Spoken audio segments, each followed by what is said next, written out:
In this video, we are going to review one-variable inequalities and several different ways in which they might appear. So let's start with x is greater than or equal to 4. So the solution, we'll actually show the solution on these number lines. So let's just arbitrarily label a 4 on this number line somewhere. So x is greater than or equal to 4. What this would be on the number line, because it's greater than or equal to, that is inclusive of 4. So this is going to be a closed circle on 4, and then everything to the right, because anything greater than 4 will be a solution. What about x is less than 4? So again, we're going to just label a 4 on here, and because it's less than 4, that is not inclusive of 4. So we're actually going to have an open circle on that one. And then with an open circle, now we go to the left, because any value that is less than 4 is going to be a solution. So there's the simple cases there. Now let's have another inequality where we actually need to solve for x. So let's take the example 1.5x minus 1 is less than 5. Well, you solve inequalities the same way you solve equations. Let's isolate x. So what we're going to do is we're going to add 1 to both sides. So that'll end up being 1.5x is less than 6. And then we're going to divide both sides by 1.5. And that's going to get us x is less than 4. Conveniently, that's the same number line as we already drew. So I'll make this a little easier. I'm just going to arbitrarily mark 4 close to the end of the number line. So I don't need to draw as much. And then that is our solution. X is less than 4 is going to be a solution for this inequality. On the right-hand side, we have negative 3x plus 2 is greater than or equal to 7. And what we should do here is, again, we're going to solve for x. So we're going to subtract 2 from both sides first. So that'll give us negative 3x is greater than or equal to 5. And now we need to divide both sides by negative 3. If you remember, if you divide or multiply an inequality by a negative number, it actually switches the sign of the inequality. So what we need to do is take x, and now we swap the inequality because we're dividing both sides by the negative 3. So now it's x is less than or equal to negative 5/3. So we'll put a negative 5/3 on the number line here. And then it's less than or equal to, so we'll put the closed circle.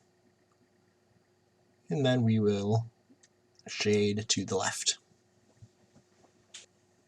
Okay, so let's use an example of a compound inequality. Anytime we have an or, if a solution solves either of the inequalities in the compound inequality, then it is a solution for the compound inequality. So we don't need to solve for x, it's already solved for them both. So we're going to just put the points 3 and 4 on the number line. X is less than 3, and x is greater than or equal to 4. So I'm just going to put both these here.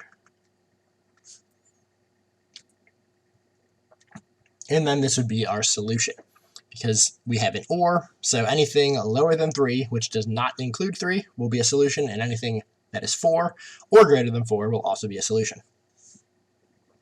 On the right, we have x plus 3 is less than negative 5, or negative 2x is greater than 2. So to solve the first part, we're going to subtract 3 from both sides, so we'll get x is less than negative 8, and then we have the or. Negative 2x is greater than 2, so we're going to divide both sides by negative 2, and that'll give us x. We're going to switch the inequality, because we're dividing by a negative number, is less than negative 1. So if a value of x solves either one of those inequalities, it is going to be a solution to the compound inequality. Well, you'll notice that negative 8 is already less than negative 1. So really, we only need to graph on here anything less than negative 1. So we're going to put negative 1 on here. We know that we just need, again, anything less than negative 1 will work.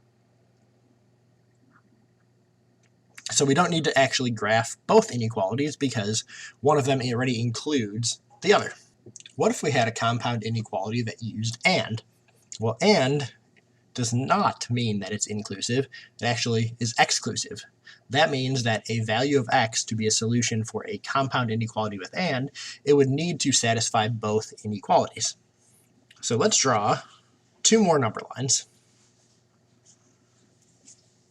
So one of the number lines will include x is greater than or equal to 5. So we'll put a 5 here. And we'll shade to the right. And then the other one will have x is less than or equal to 5. So we'll have it there, and we will shade to the left. Well, as you can see, there's no overlap in these except for the number 5. So the solution to this inequality is just the number 5. In our last example, we have what's called a double inequality, which is going to take the form some number is less than some other number is less than some other number. And when you have something like this, the and is implied. So writing it -1 is less than 3x plus 2 is less than 8 is the same as writing this as -1 is less than -3x plus 2 and -3x plus 2 is less than 8. And then we can solve now both of these inequalities. So let's, on the first one, for the -1 is less than -3x plus 2, we will subtract 2 from both sides. So now we get -3 is less than -3x. Then we'll divide both sides by -3. So we will get 1 is greater than x. Or, for simplicity, x is less than 1. For the other side of the inequality, we're going to subtract 2 from both sides, so -3x is less than 6, and then we're going to divide both sides by -3. So that'll give us x is greater than -2. All right, let's put this on the number line. So we have a 1, and we have a -2. So x is less than 1. We have an open circle there. And then we go and shade to the left. But then we have x is greater than -2. So we're going to open circle at -2, and then we're going to go to the right. So the solution to this inequality is anything between -2 and 1, excluding, of course, the numbers -2 and 1.